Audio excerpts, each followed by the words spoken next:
Nah, sahabat-sahabat, ternyata tanaman ini juga mulai dilirik oleh para pengusaha, ya, oleh para pengusaha, terutama pada pengusaha yang bergerak di bidang mie. Karena ini tanaman ternyata juga bisa dibuat untuk sebagai tepung.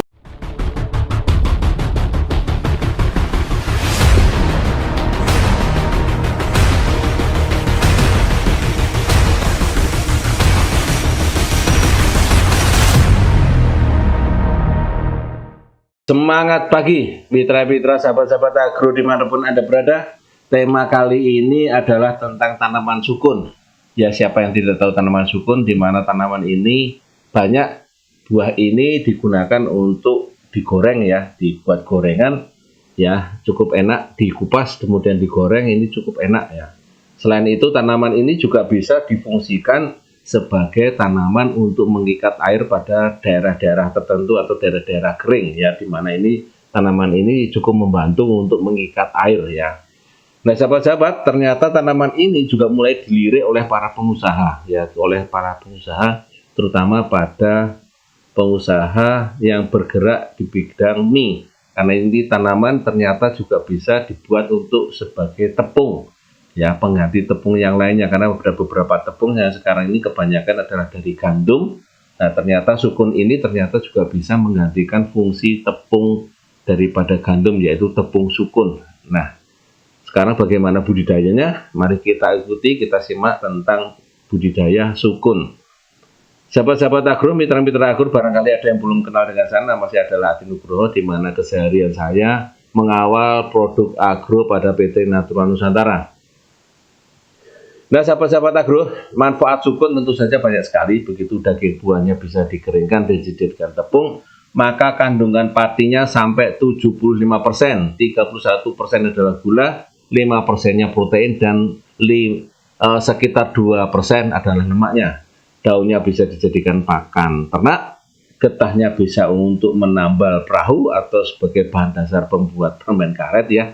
Kemudian kayu sukun ini juga polanya cukup bagus, bisa digunakan sebagai bahan, ya, bahan untuk pada rumah tangga, alat-alat konstruksi ringan, atau malah membuat perahu, ya. Nah, perbanyakannya bagaimana? Ada beberapa perbanyakan. Yang pertama adalah tentang stek akar, yang kedua adalah stek batang, yang ketiga adalah stek pucuk, dan yang keempat adalah okulasi. Stek akar, ya, tentu saja dengan dilakukan dengan mengambil materi yang akar dari tanaman, digali dari bawah, kemudian akar ini kita ambil dan kita tanam. Nah, kira-kira adalah seperti itu, nanti akan muncul tunas yang baru.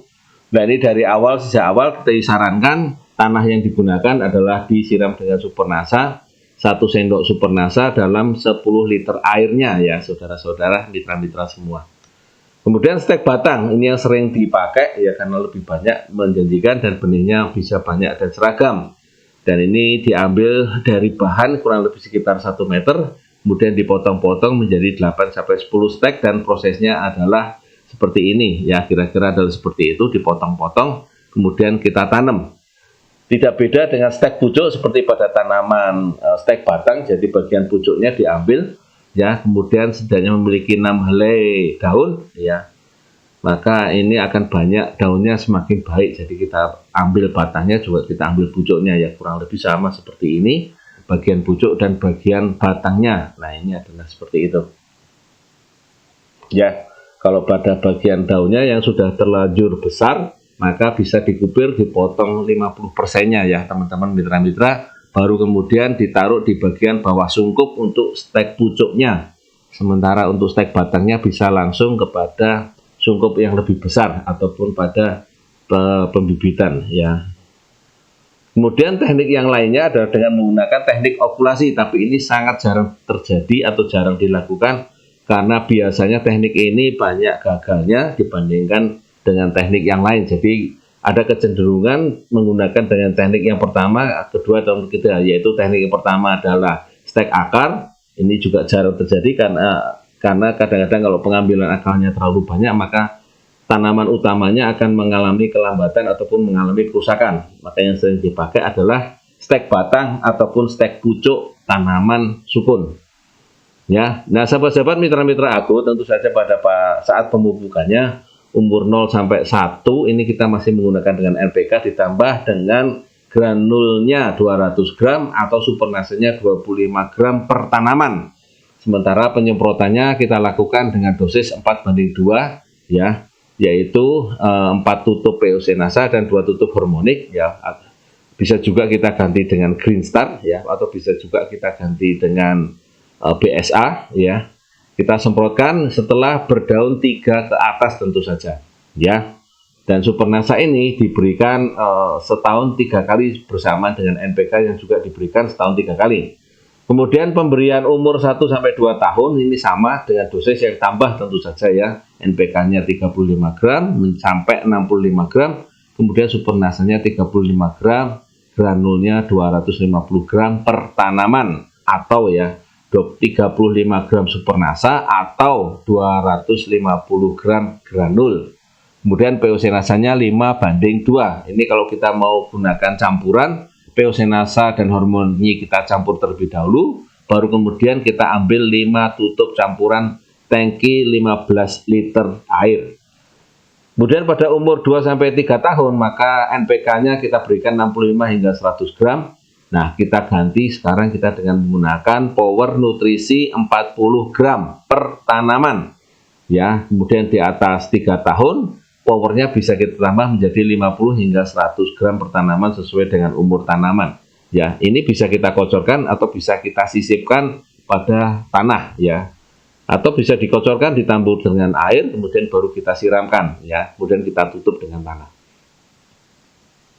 Ada juga yang menggunakan dengan pupuk tunggal urea, TSP, KCL seperti itu, boleh saja. Ditambah dengan pupuk kandang boleh-boleh saja ya. Ini satu kaleng ini adalah kurang lebih setara dengan 5 sampai 7 kilo pupuk kandang ya.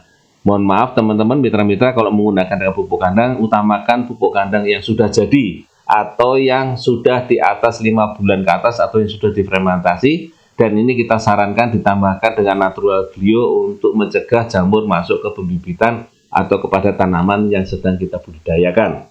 Ya, pemberian teknologi nasanya kurang lebih sama seperti pemberian pada waktu kita menggunakan dengan pupuk majemuk ya. Ini adalah pupuk tunggalnya, ini adalah pupuk majemuknya. Silakan ini alternatif pemberian pupuk makro ya, baik tunggal maupun majemuk silakan untuk penggunaan teknologi nasanya kurang lebih pada umur 1, umur 2 dan umur 3. Ini cukup memberikan beberapa manfaat. Yang umur 1 sampai umur 2 tahun masih menggunakan dengan supernasa, di atas 3 tahun baru kita menggunakan Power Nutrisi. Nah, penyemprotannya ini tentu saja hanya sampai pada tahap tangki atau tangki tangan yang bisa disemprotkan. Jadi kalau sudah tidak mampu untuk menyemprotkan pada bagian daunnya, kami sarankan untuk tidak dilakukan penyemprotan. Jadi cukup dengan pemberian Power Nutrisi saja. Nah, sahabat-sahabat agro, mitra-mitra agro, demikian tadi cerita kita, bincang-bincang kita mengenai tanaman sukun, di mana ini juga sudah banyak dicari dengan orang, di mana untuk menggantikan tepung pada mie ya. Jadi sudah mulai diarahkan banyak menggunakan tepung, nanti kita menggunakan dengan sukun. Nah, demikian tadi mitra-mitra sahabat agro, bincang-bincang kita tentang sukun, mudah-mudahan memberikan manfaat. Terima kasih telah melihat channel ini. Dan semangat pagi. Wassalamualaikum warahmatullahi wabarakatuh.